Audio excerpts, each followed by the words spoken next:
Welcome everybody, and thank you for having me speak tonight on the Partners for Fish and Wildlife program. I want to give a little background of myself. I'm Gregg Pattison, and I grew up in Northeast Iowa in Clayton County in Monona. And we were on an acreage. I wouldn't say we're operating farm. My family's farm was rented out by the time that I got up into high school, but I did have several cows that I raised, some beef, Angus beef, and they bought my first car and paid for my first year of college. So I felt lucky to be able to have that opportunity and raise those. I went to college for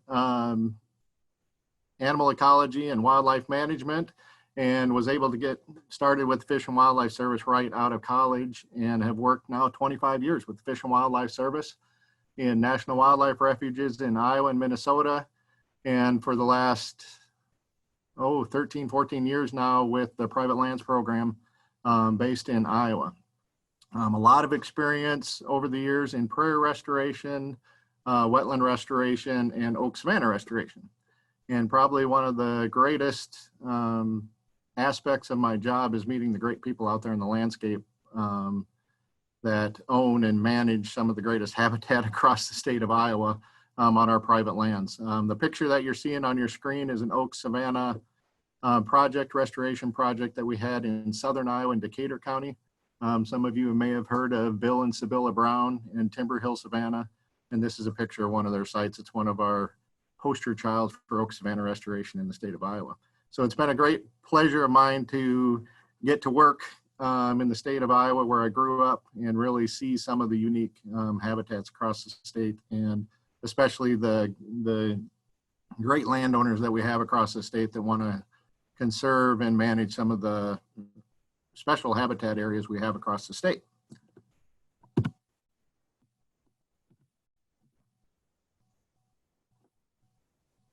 All right, so tonight, I figured out how to do the, the PowerPoint. So tonight's discussion, what I want to do tonight and what I really want this discussion to be about, I want it to be somewhat informal, so please shoot me any questions you have, and I'll try to get those answered as well as I can. But I just want to give an introduction to what the Partners for Fish and Wildlife Service program is nationwide, and then focus a little bit more on our priorities here in the state of Iowa for the Partners program.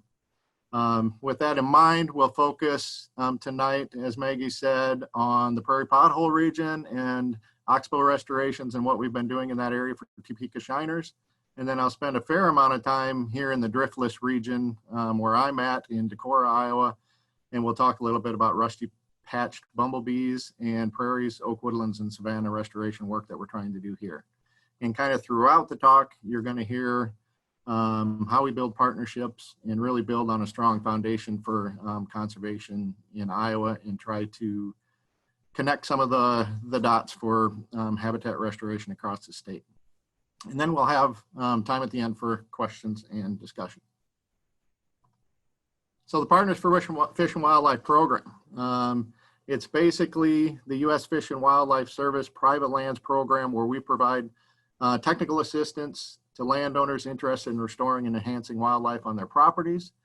Probably the biggest difference between a lot of the other programs, federal programs, is that we're very flexible. We custom design the projects to the landowner's needs and really try to focus on what the landowner is asking for. So what does that look like in the field? It's basically us walking around and looking at the property, and the Fish and Wildlife Service, our partners, biologists, myself, listening to the landowners and trying to figure out exactly what they want to do on their property. And then we blend some habitat recommendations that benefit the trust resources of the Fish and Wildlife Service. So we have a lot of flexibility in what we can do. On this property, the landowner I'm talking to, I love this picture because it's just, we're out talking, we're talking hunting, we're talking wildlife, we're talking land history on this property. And he's a turkey hunter.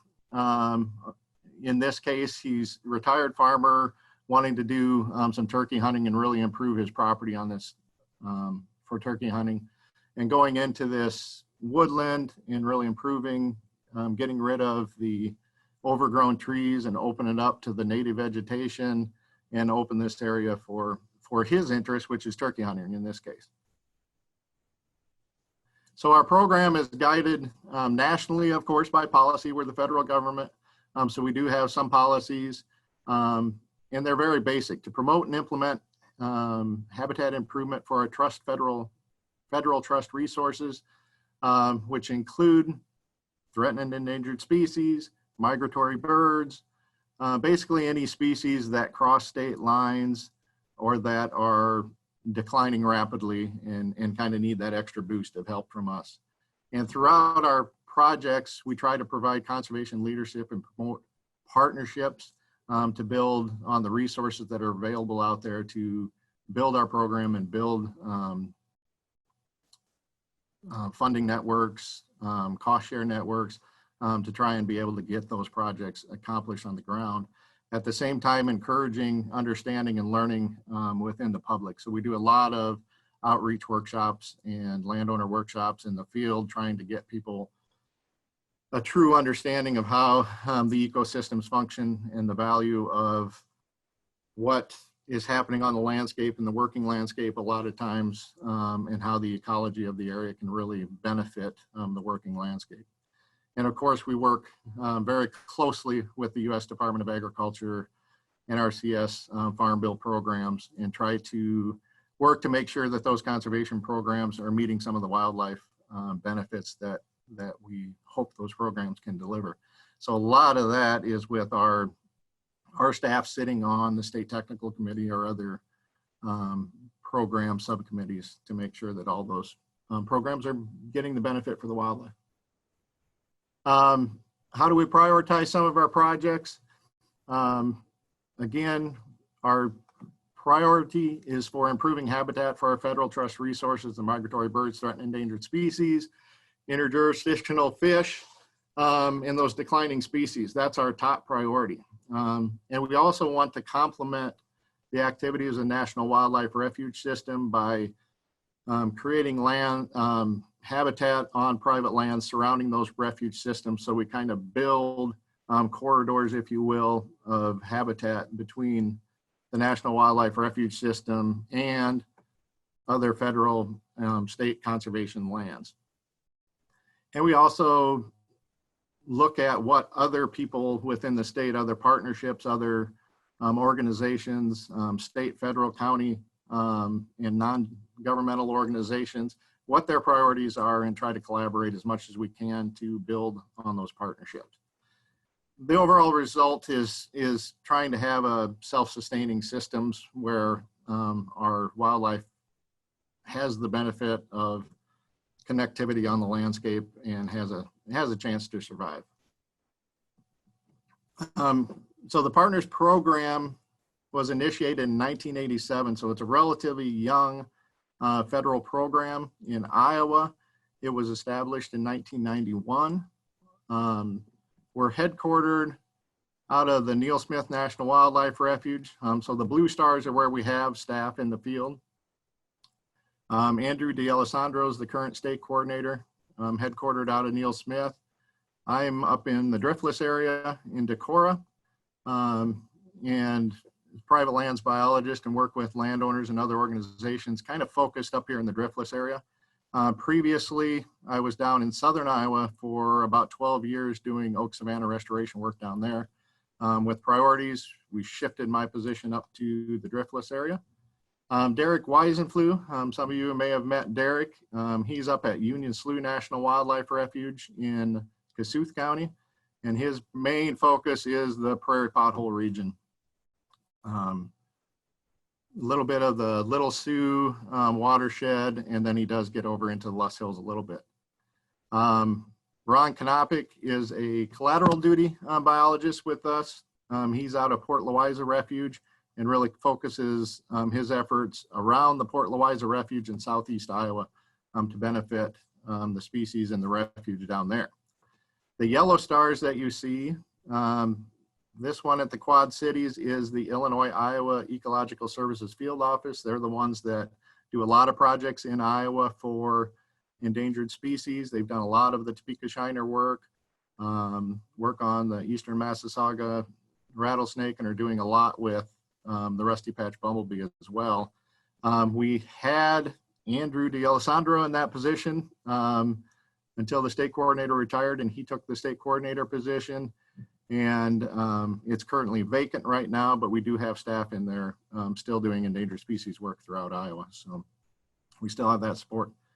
The other stars that you see, the yellow stars, are DeSoto National Wildlife Refuge, the Upper Miss Refuge at McGregor, and the Upper Mississippi River at Savannah. Currently, we don't have any people directly working out of those offices. In an ideal world, we'd have a full-time position partners biologist at each of those stations working to help execute projects in those areas. But currently with funding efforts, we don't have those positions full right now. So we talked about prioritizing across the state in areas where other agencies and other partners have priority areas. So this map is from the Iowa Wildlife Action Plan, and it basically looks at where across the state of Iowa different conservation organizations have labeled areas as priority work areas. So the red areas, we have at least 10 different organizations that classify those areas as high priority areas for their organizations. In the green areas, at least 4 to 6 different conservation organizations have those listed as high priority areas. So for our program, which is very small, you saw that we have 3 biologists statewide. We decided to concentrate our biologists in those areas where, like the pothole region that has a significant number of priority areas for our partners, and the driftless area that has a significant concentration of high priority areas. Those are the areas where either there's a large need for restoration work, or we have a lot of areas that are high quality habitat areas that just take additional, need additional management or additional work to have some connectivity.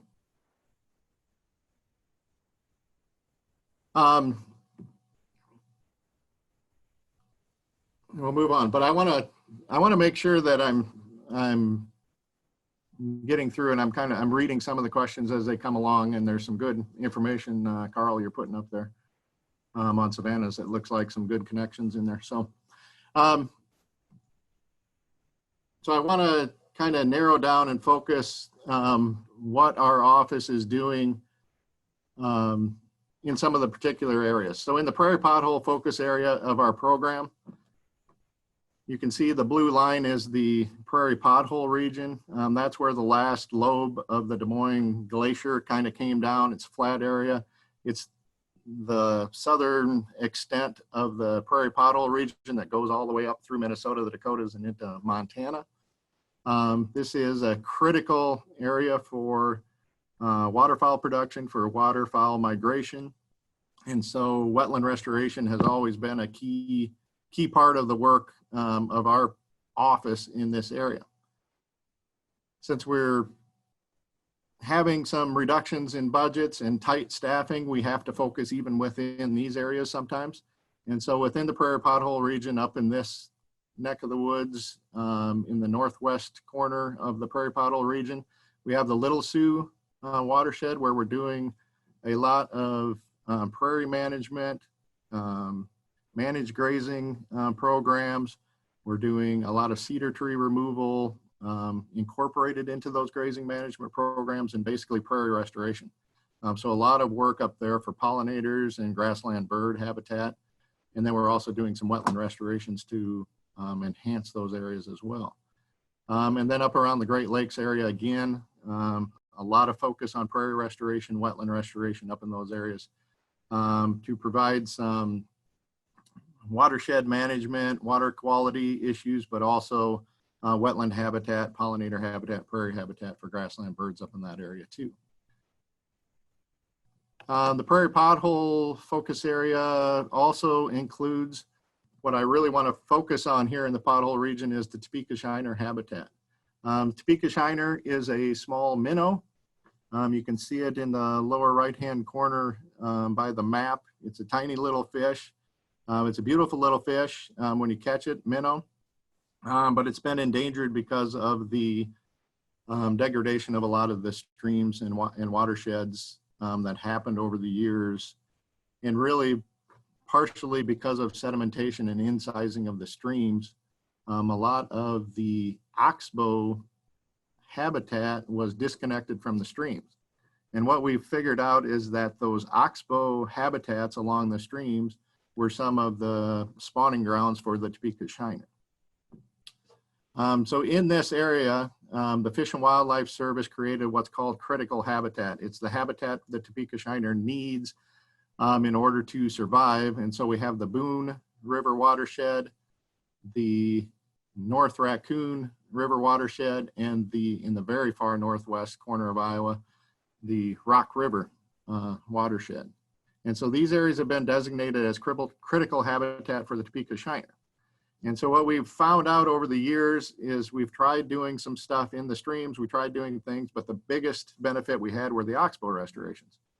So if you look at this picture on the right, this is a lot of these oxbow areas, I should step back, are on the areas that are kind of those terraces or shelves just up from the stream before you get into kind of the ag ground, the good ag ground. It's generally flooded periodically, not a real good area to get in and do row crop agriculture.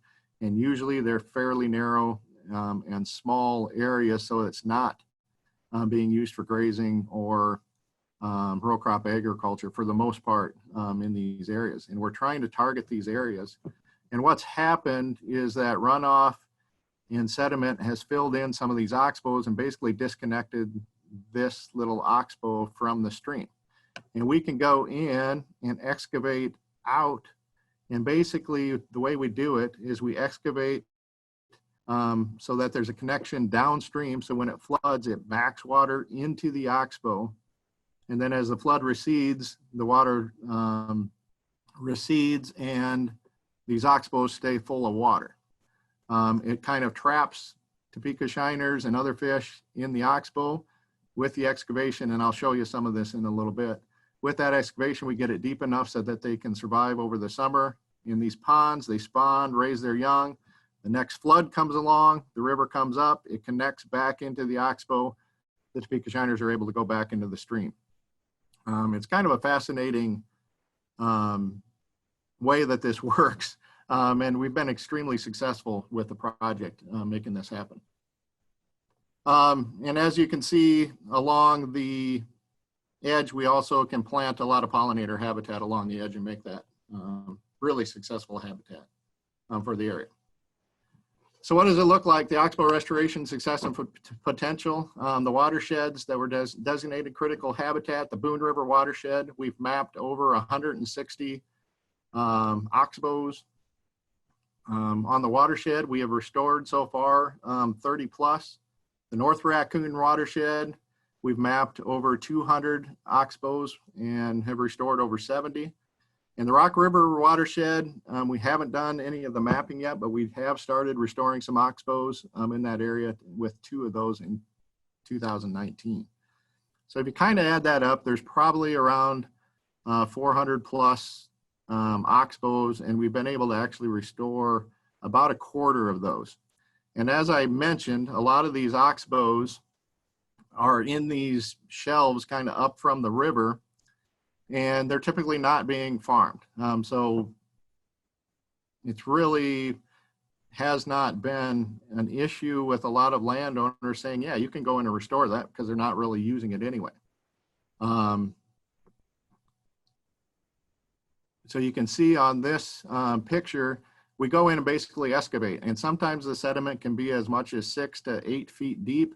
We excavate down to the original oxbow bed, which we can usually figure out by a rock gravelly layer, or we get into a different color clay, which basically indicates that we've met the old oxbow bed. And you can see we kind of tie that in to the stream. The water floods back in, fills the oxbow, and then basically we get these nice wetland areas. We have a question on the Topeka shiners. Can the Topeka shiners thrive in the creek when it dries up now and then? So basically, a lot of these are coming off of fairly large streams. So we're talking the Boone River watershed. So some of the streams and tributaries along those. As far as I know, most of those streams do not dry up completely. But we do get enough water in those streams so that they survive, or at least they can find some of those pool areas. And then also with these excavations, two things are happening. One, when we excavate down, we're getting the pools, and we're getting a fairly deep pool in the middle of these, probably in that 4 to 6 feet. And it seems to be enough oxygen and enough water coming in from the water table to keep those full during the year. So the Topeka shiners survive in these wetlands throughout the summer. And then when the flooding comes back, they go back into the stream.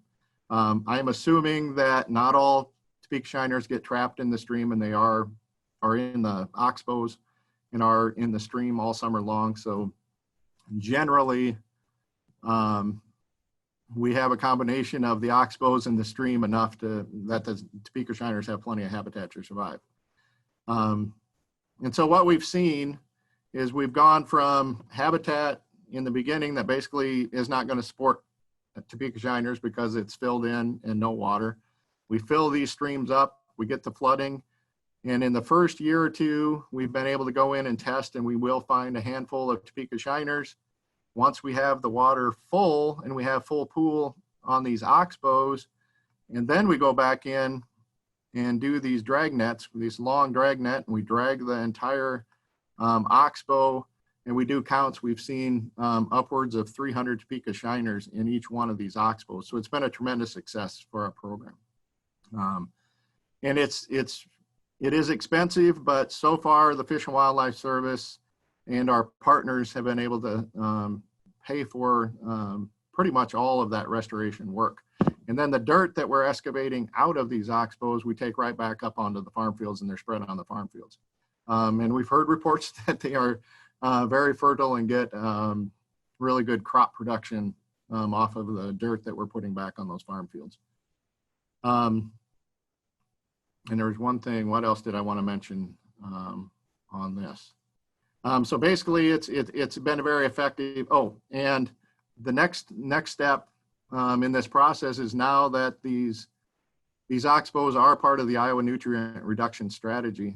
So we are having, as part of that, where they are starting to empty tile lines directly into these oxbows. So that's another water source to the oxbows throughout the year. Even if the stream isn't flooding, we're getting constant water flow into the oxbows, and it's actually reducing some of the nutrients as they come into the oxbow. So it's kind of a win-win situation for everybody on that. And your contact, if anybody is interested, the contact person is Derek Weisenflew up in the Union Slough National Wildlife Refuge. And we have Derek's phone number and contact information here. And I can send this information out if anybody has any questions later also. So I want to shift my focus up to the driftless area. The driftless area is northeast Iowa. And it really encompasses 4 states, southeast Minnesota, northeast Iowa, northwest Illinois, and southwest Wisconsin. And it's the area that basically was missed by the last glaciation. So it's extremely rugged, rough landscape that wasn't flattened by the last glaciation. And that ruggedness, I guess, that rough terrain really gives us a lot of potential for native habitat on these landscapes, including goat prairies, which are basically prairies that are too steep for even goats to walk on, or maybe only goats can walk on them. It's very tough walking. And we have a lot of oak savanna, native oak woodlands, and a lot of good woodland and wetland habitat in these areas. So there's a lot of native landscape that we have up in this area that has the potential for restoration. The focus up in here is also for prairie reconstruction. We want to reconstruct that habitat on low diversity, cool season grasslands, or possibly even small cropland acres, and complement some of the oak savanna, remnant prairie restoration, and oak woodlands that we're doing. And there's a lot of potential up there too for grazing management, to manage the grasslands, the pasture areas, for diversity and pollinator habitat up there as well. And our focal species, we're going to talk a lot tonight about the rusty patch bumblebee, but also migratory birds and pollinators in general. Those are our main focus up in the driftless region up in Northeast Iowa. And if you look at it again, I'll just quickly go over. This was the map that I showed you early and just kind of focusing in on the driftless area. And you can see a lot of the driftless area has high priority potential habitat restoration areas and conservation partnership opportunities. So I'm going to focus for a little while on the rusty patch bumblebee. And when I'm talking a little bit about the rusty patch bumblebee, what I'd like you guys to do kind of in your minds is think about some of the habitat that I'm talking about as we go through this. And do you think this is areas that we might be able to have an opportunity to find on some working lands? I mentioned rotational grazing, but also invasive species control and different things that may help with livestock production in the areas, and maybe even with some of the restoration work help with eliminating some erosion problems or possibly marginal land that isn't being profitable on your property, turning it into habitat that might support the rusty patch bumblebee. So the rusty patch bumblebee is the first bumblebee protected under the Endangered Species Act. And basically it's had huge population declines across its across its territory, which goes all the way up into the far northeastern United States. It's not the first insect. Obviously, the monarch butterfly has been on our list for a long time as far as the potential for listing a species. And that decision has now been extended to December of 2020. We'll see what happens if the Fish and Wildlife Service lists it. But combined with the rusty patch bumblebee and the monarch habitat, the Fish and Wildlife Service is really pushing to move towards kind of a holistic pollinator strategy in the future. So the life cycle of the rusty patch bumblebee. The rusty patch bumblebee, we're going to kind of start on this screen where we're at right now in February. Right now, the queens are overwintering.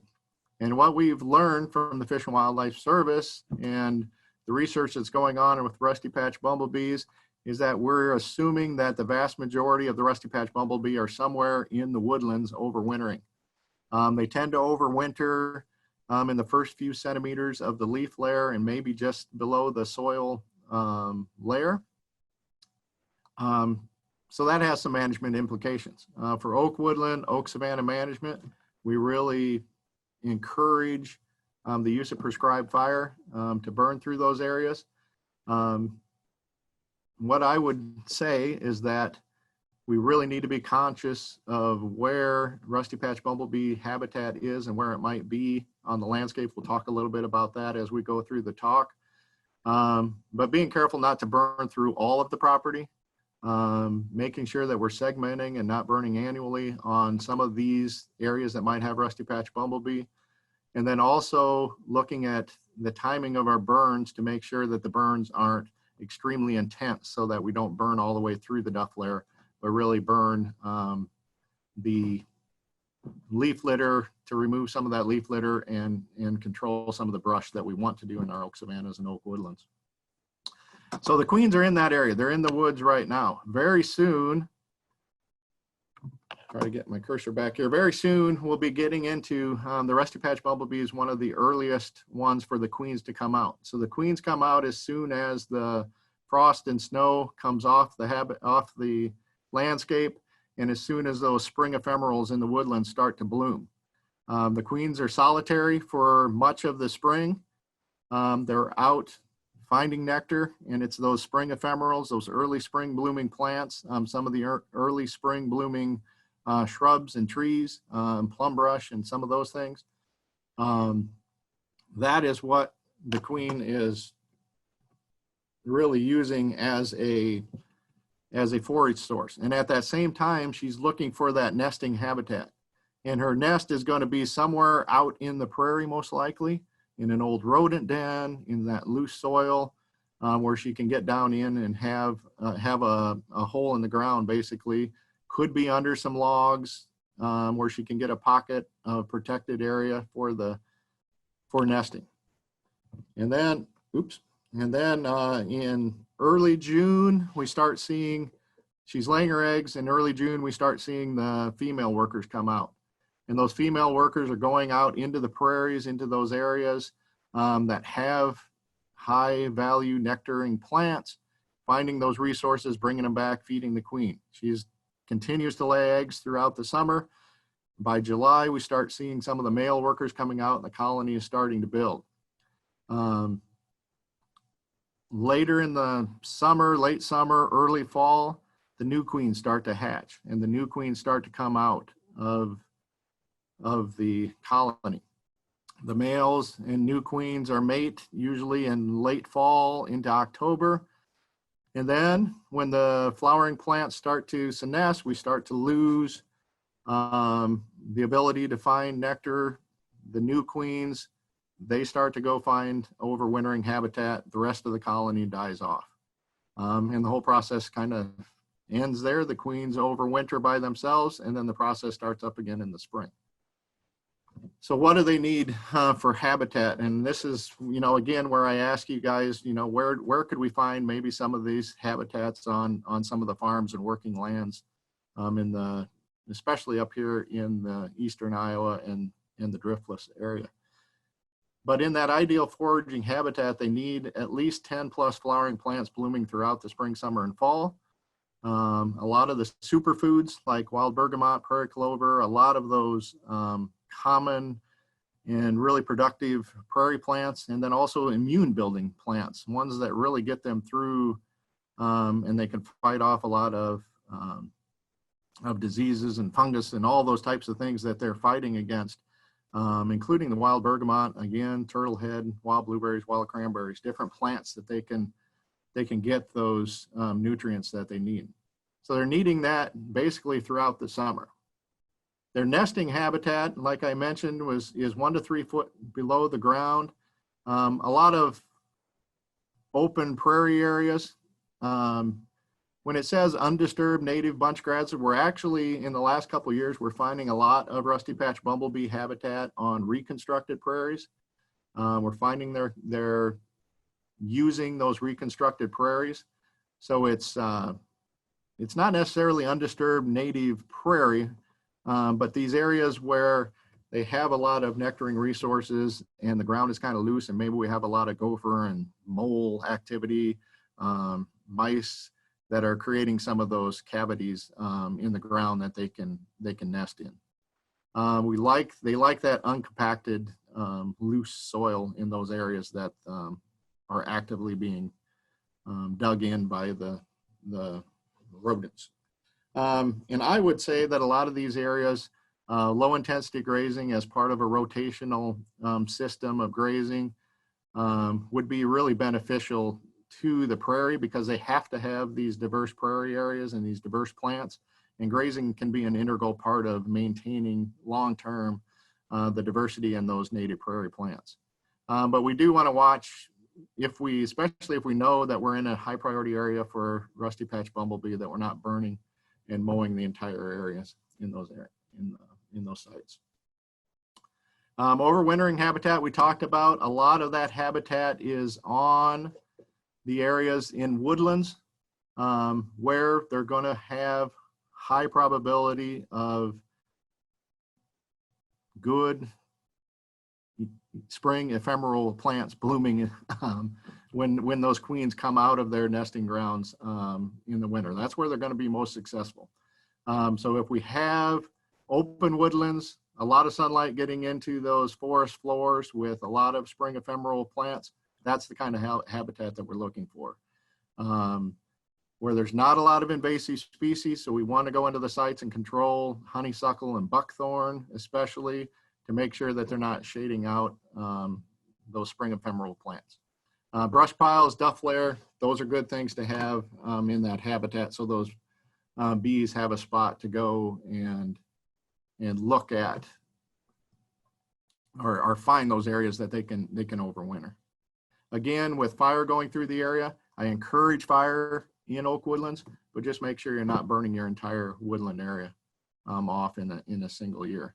And if you do a low intensity burn, you can burn off a lot of that leaf litter, but still have a duff layer that the bees can get underneath and still overwinter. So on this map, what I'm looking at is in the yellow, and I apologize for the quality of the map, but I really wanted to show kind of what it looks like. The red areas are kind of known areas of rusty patch bumblebee populations where we've at least found them in the last several years. And then the yellow area, I like to call that the primary dispersion zone, or where the rusty patch bumblebees, if they're in this area, where they could potentially disperse to with good habitat. And just real quickly, I want to show you a website. It's here. It's the U.S. Fish and Wildlife Service Midwest Endangered Species website. And there's a lot of information on this site about the rusty patch bumblebee, including a lot of information on plants, life history. And I just quickly wanted to click on the range map. If you look at that, here in the Midwest, we have a lot of recent discoveries over the last 3 or 4 years. We found a lot of populations, but if you look at the range to the east, this is why the species is basically listed as endangered.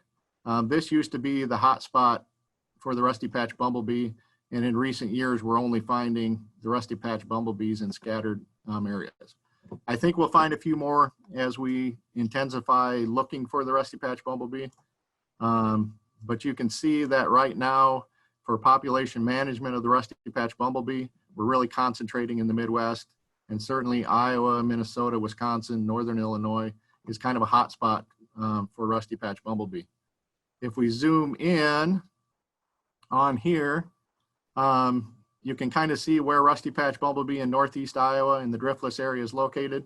In August of 2019, we did find some new populations, so this map should be updated soon. I was hoping it would be before the webinar, but they were found at Mines of Spain.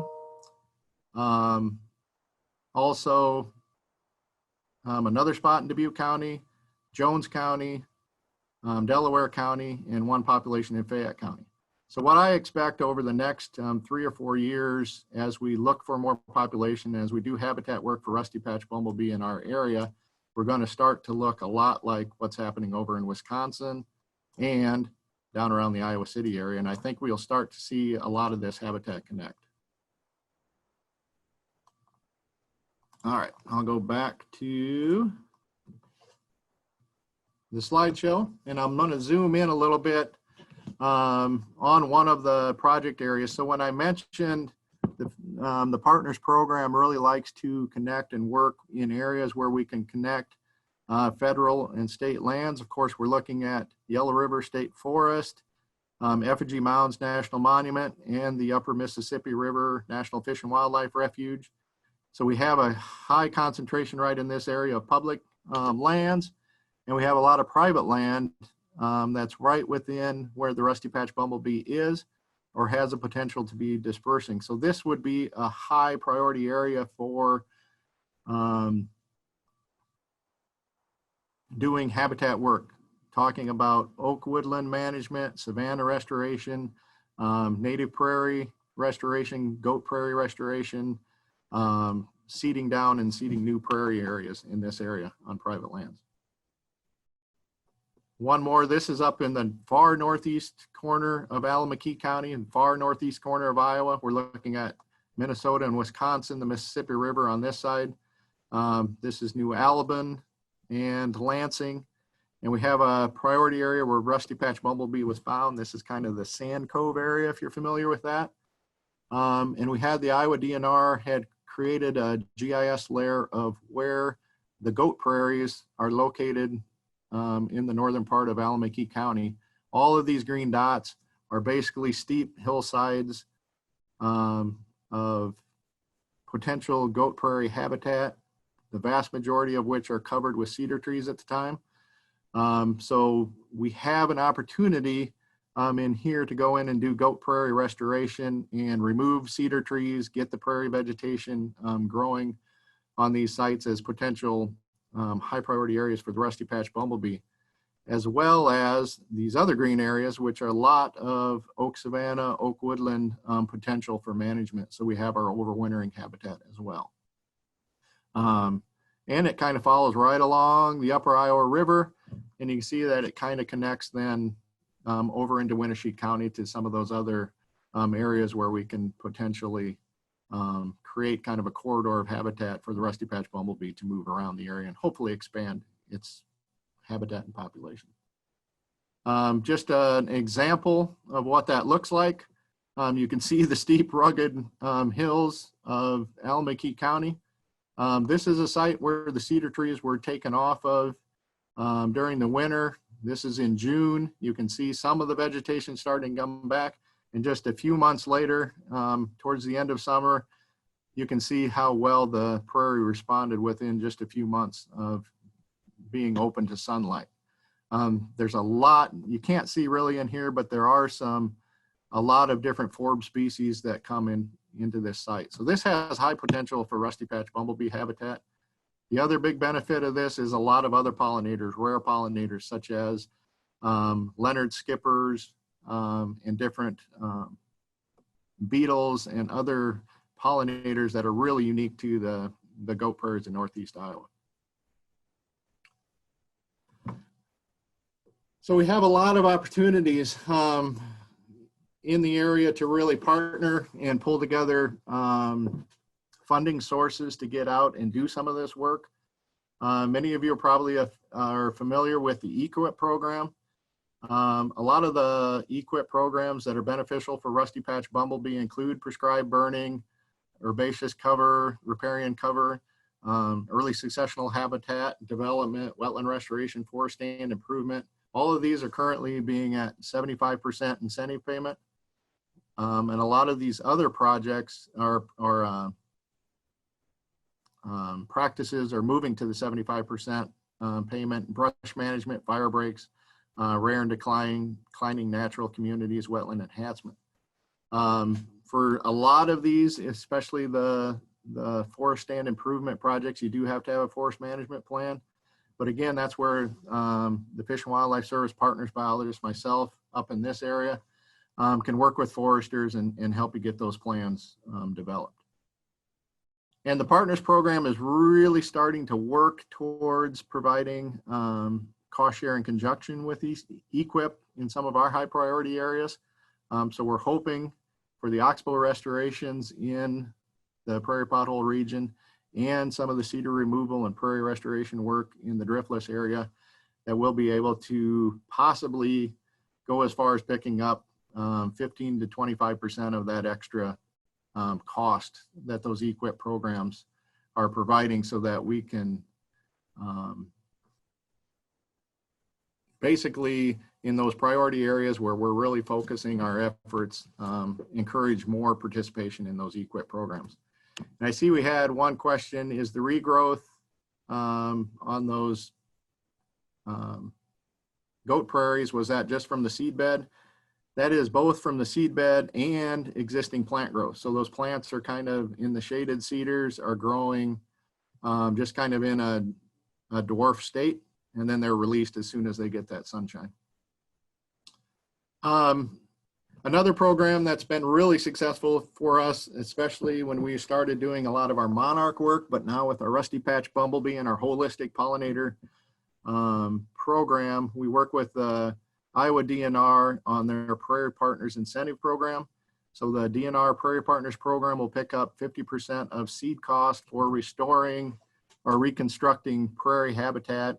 That can be a old pasture that's or old CRP that's in low diversity, cool season grass, or it could be converting small acres of crop ground back into prairie habitat.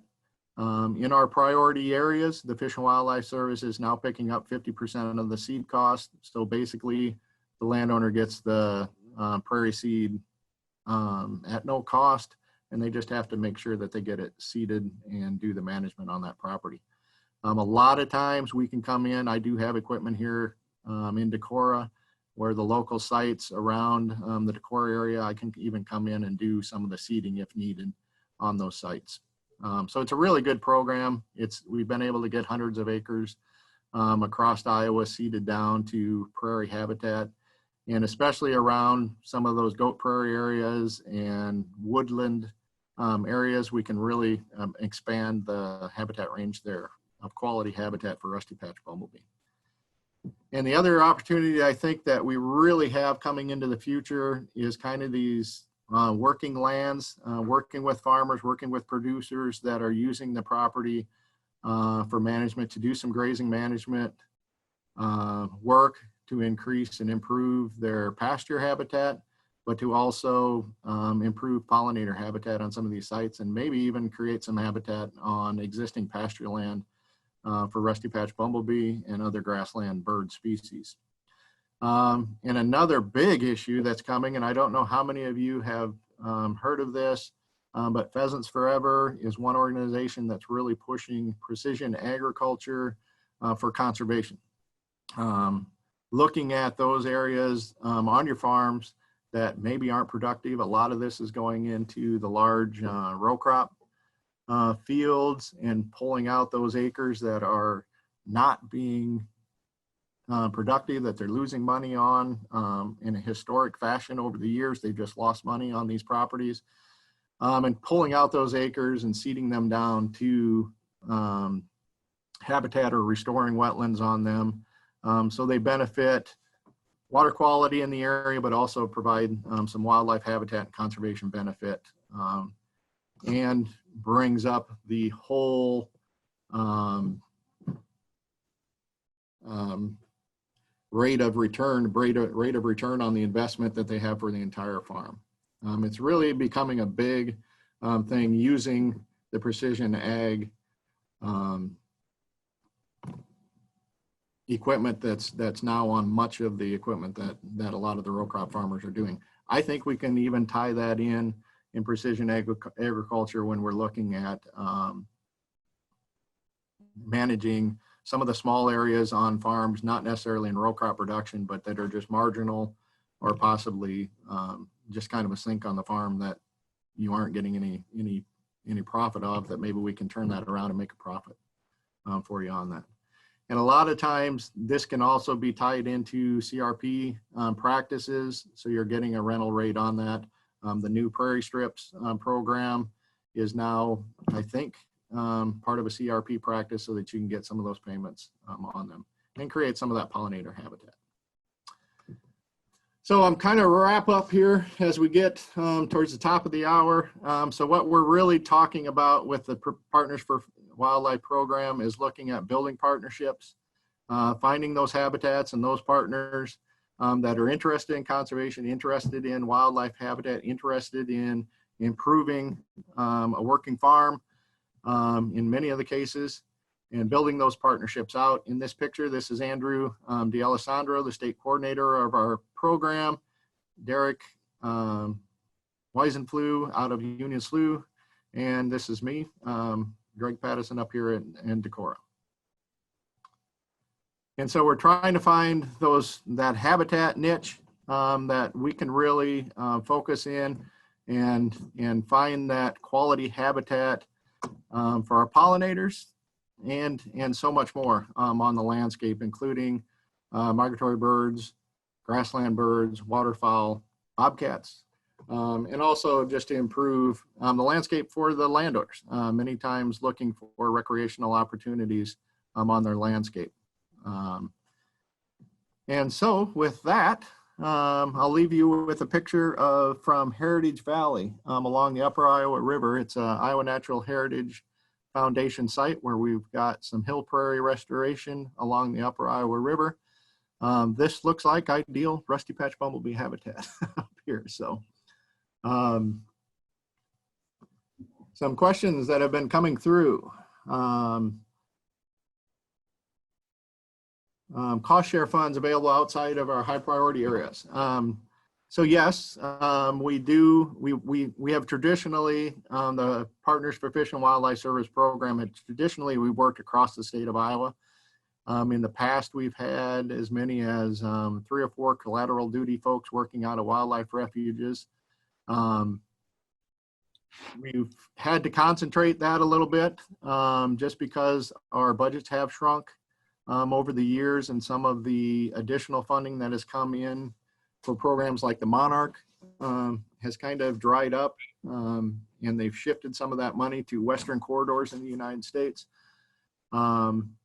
So we really have to be focused and prioritize our work in areas that we're considering high priority. So right now, that's those areas I've showed you within that Prairie pothole region, and up here in the driftless area, and basically any of those areas where the rusty patch bumblebee high priorities are. And we can go back to that if you want, where that where those areas show up as high priority. So around the Waterloo area, Cedar Rapids area, those are also areas that we will put in some funding towards those habitat dollars.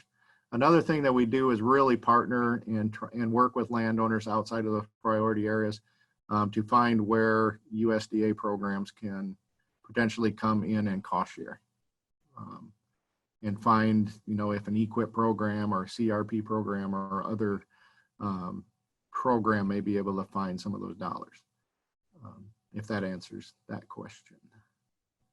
I have a follow-up question about partnerships. Sure. Do you ever work with public water sources like a municipal system or rural water system who are doing, I don't know, source water protection, or they're trying to implement management on the land so that there's more infiltration into the water table? Like, do oxbows ever play into any of that? Yeah, so that's a great question. Thanks for asking. So yes, we do work a lot of times in some of those priority watersheds. Rathbun watershed was one priority area that we put a lot of money in. So I used to work a lot down in southern Iowa, oak savanna restoration work, and we found that the oak savanna restoration work, prairie restoration work, anytime that we went in and managed those properties, we had tremendous infiltration rates going in. So we did a lot of savanna restoration within those watersheds to try and help with that restoration. One thing I should back up and mention, so I did mention that the EQIP, we're trying to match our dollars with those EQIP in our special priority areas. We're not quite there yet, and we have to go through a lot of steps in order to make that happen, because there's 2 federal funding sources. And so a lot of times we can't stack our dollars on top of CRP payments and things where we can't match directly that work. Right. So a lot of times we have to kind of be careful of where we're matching our funds.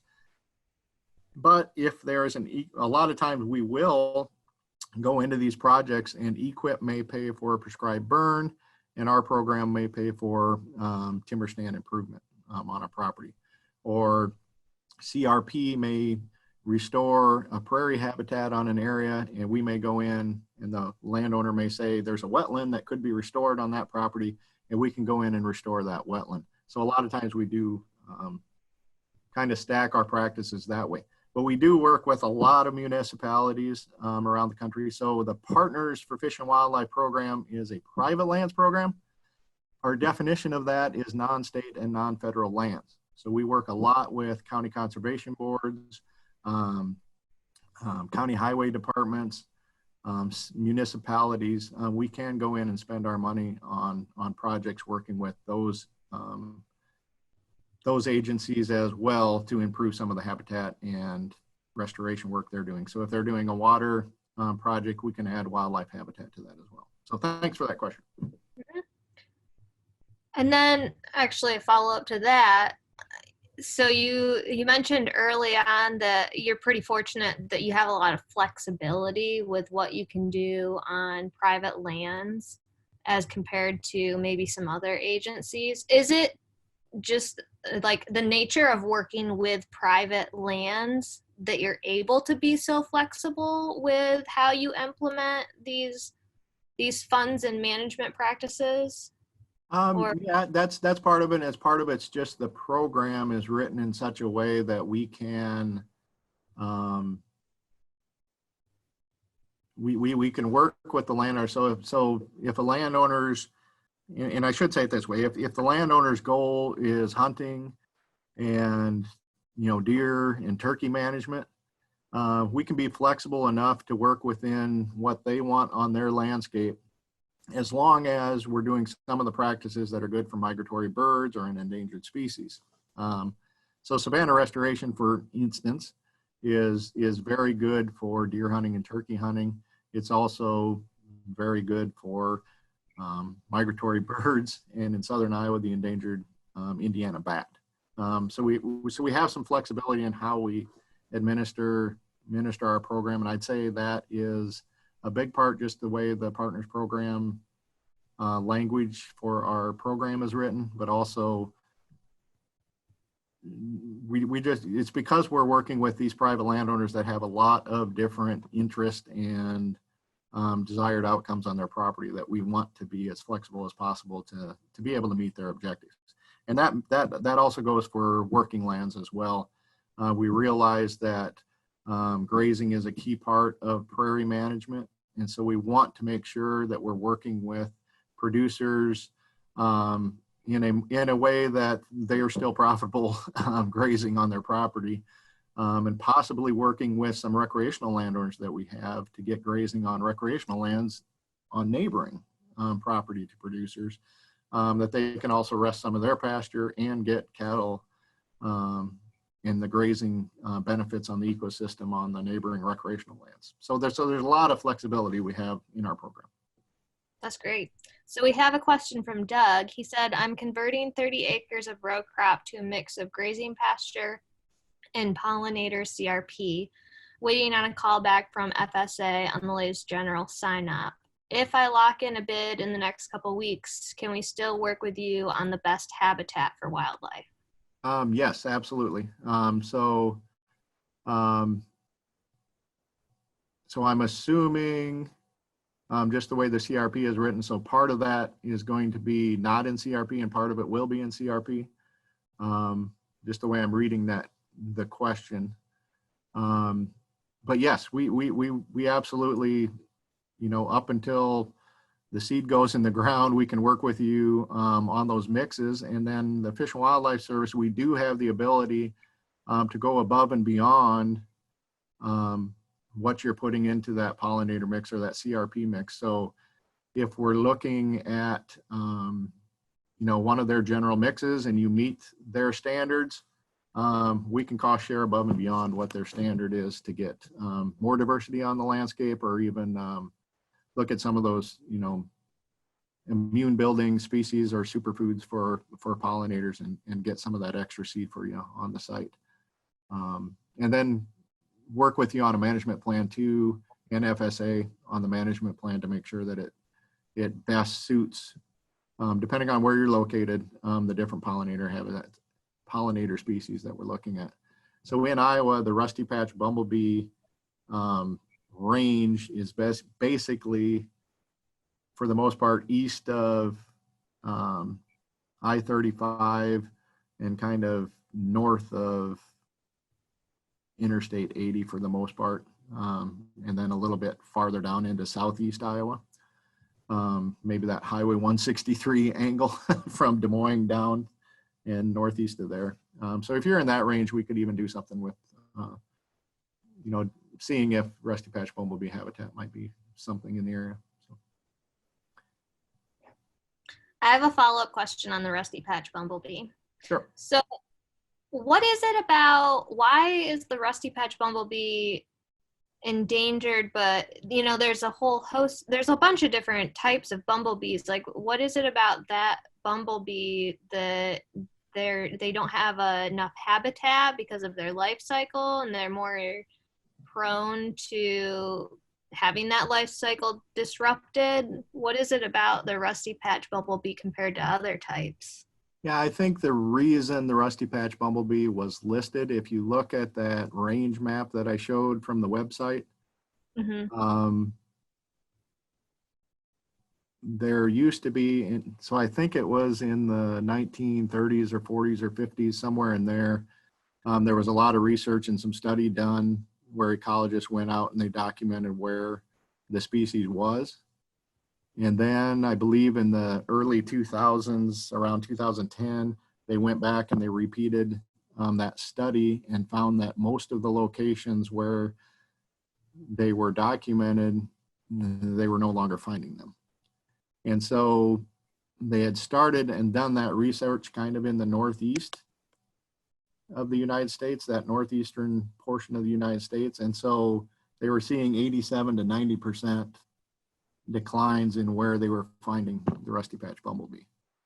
Is that because of habitat loss? Habitat loss. Of course, there's herbicides, habitat loss, fragmentation of habitat. The interesting thing is that we are finding them kind of here in the Midwest around some of the urban areas because there's a lot of pollinator habitat planted in some of these suburban areas. So I'm not exactly sure what caused the decline. There may have been some sort of localized disease. We don't know exactly, but we do know that there's been tremendous amount of development, a tremendous amount of loss of habitat, and a lot of non-native plants being used in landscaping and other other habitats. So we've lost a lot of that native vegetation. And so we had a huge decline, and that is when they got listed. But then they were finding a lot of the rusty patch bumblebee population here in the Midwest. So the Midwest region, Region 3, which is basically the Great Lakes states, Iowa and Missouri, became the focal point for the recovery of the rusty patch bumblebee. So that's one reason why it's really important in our region. And so in the last few years, we've started going out and looking more for the rusty patch bumblebee, and we keep finding several populations. But they are not one of the more abundant species. Some of the other species of bumblebees, you can go out and you can capture dozens of them when you go out looking in some of the prairie areas. For instance, that the populations they found in Iowa in those 5 counties, they spent 10 days out. They probably captured 500 to 1,000. I don't know the exact number, but hundreds and hundreds of bees when they were doing their survey. And I think they found like 12 rusty patch bumblebees. So even when the population is existing and they have them in the area, the numbers are relatively small, so they can crash. I think the population can crash fairly quickly. Does that kind of answer your question, I hope? Yes, it does. Thank you. Does anybody else have any other questions? I'm totally hogging the Q&A period so far. And if you have a question and you don't have your chat box open, the way you access it is through that toolbar at the bottom of your screen, and then just hit the chat icon. I'm going to go forward one screen here, and here's my contact information for everybody. And you shared some contact information earlier in the presentation. I could definitely send your contact information and the other individuals. But if you get a hold of me, we're like I said, we're a small organization, and I get statewide. Tomorrow I'm going to be down in Madison County working with Conservation Corps of Iowa on a project that I've been working on for several years. So we get around the state. So if you get a hold of me, I'll make sure that we get you to the right individual and get you in contact with who you need to get in contact with. Great. All right, we've got a couple questions. So first question is, are trees needed for the rusty patch bumblebee? So the rusty patch bumblebee does overwinter in woodland areas. So yes, and I guess I really didn't even mention that. So when we were looking at where the rusty patch bumblebee population locations are, it's really interesting that most of our populations that we're finding across Iowa are along some of our river corridors. Really shouldn't be that surprising to us, but there is definitely a correlation, and that's where a lot of the habitat is. So that's where a lot of the prairie habitat is, and the buffers along the streams, and that's also where a lot of the woodlands are. So the rusty patch bumblebee definitely, as far as we can determine, primarily overwinters in the woodland areas. So they need quality woodland areas, and that's really important. The nectaring sources in those woodlands, the spring ephemerals. So that new queen bee comes out. It's going to be a while up here in Decorah. We still have about a foot of snow on the ground, but when they do come out in the southern portions, they come out as soon as early March, mid-March. As soon as those woodlands start having some of those spring ephemerals out, the rusty patch bumblebee comes out. And then there's also some shrub and tree species that are flowering that provide good nectaring sources. So the plum brushes, the cherries, the lots of the different flowering, hazelnut, some of the native, I'm going with the native ones. Those provide really good habitat for nectaring sources for the rusty patch bumblebee. During the summer, they're pretty much out in the prairie areas, in some of the rodent dens or holes in the ground. That's where their nest is. They nest in the ground on those open prairie areas. So the trees and the woodlands are very important winter habitat. So the second question that came through is asking about kind of the dynamics of working with private landowners and then their neighbors. And so she's wondering about any difficulties that you encounter when you're working with somebody that has an adjacent property owner, or if there's ever positive ripple effects where maybe somebody wants to also be a part of a program after seeing the success. Sure. So difficulties, not very often.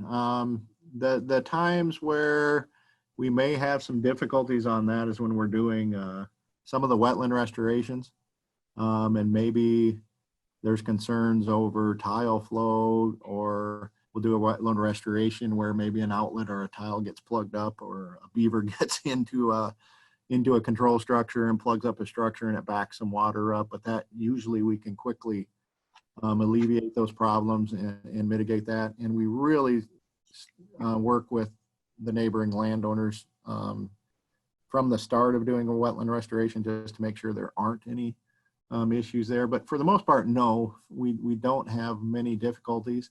And yes, we do have a lot of positive ripple effects when we start doing these projects, and neighbors see what's going on a neighboring property, and they want to do some of that work on their properties. And that's been across the board with wetland restorations, prairie habitat. With that Prairie Partners program in Iowa, we've done a lot of areas where people have been mowing 2, 3, 4 acres of lawn and just have been tired of mowing, and we convert that back over to prairie, and we get a lot of other neighbors that come on board and want that same habitat. We've had some of the oak savanna work that we've been doing. A great example of that is we've had an area in south central Iowa in Clark County. We started with 1 or 2 projects. The neighbor went and talked to all of his neighbors. They came out and looked at his property, and we ended up with about 7 or 8 projects right within a 4 or 5 square mile project area. So it really, you know, I don't know how many people out there have heard of the Prairie Pothole project ahead of our Partners for Wildlife program in the past, but we really don't have to advertise our program because word of mouth really spreads, and we get all kinds of work just by word of mouth. That's great. And then another question, have you worked with oxbow restorations on small streams in the southern Iowa drift plain or just in the pothole area? So far, we're just looking at oxbow restorations in the critical habitat areas of the Topeka Shiner, because we're doing those oxbow restorations specifically for Topeka Shiner habitat. And so all of the work that we've been doing is basically up in that prairie pothole region. But I do believe that the oxbow restoration portion of the nutrient reduction strategy does not have that limitation. And I think there may be some cost share through some other programs to do them outside of the pothole region. Any other questions for Gregg? We have some time left here.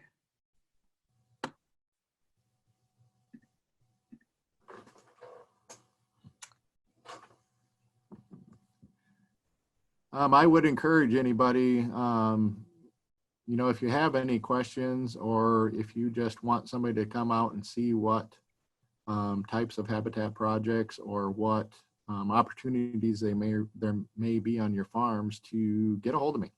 I'd be glad to come out and talk with you and see what kind of opportunities we have.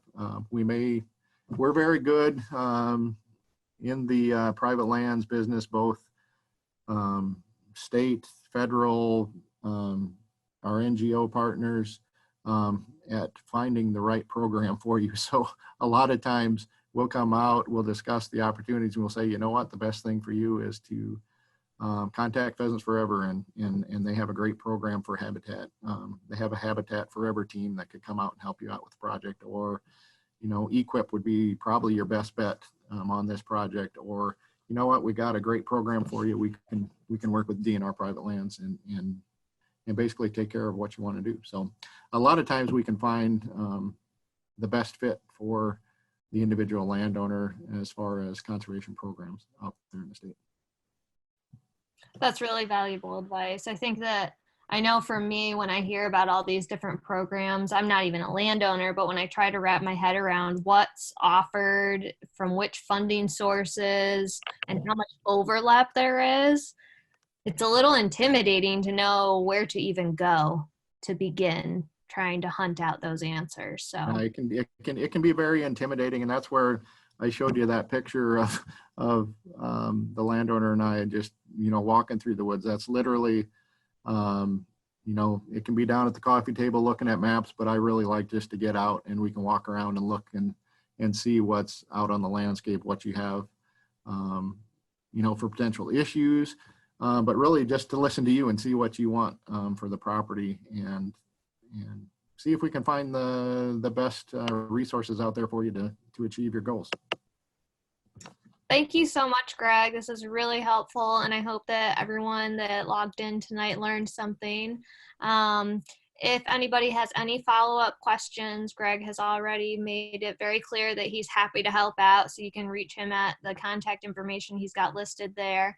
Or if for some reason you can't find it, you can always reach out to me and I'll connect you back to Gregg. So thank you, attendees, and thank you, Gregg, for taking the time tonight to share this with us. Thank you. I appreciate the opportunity.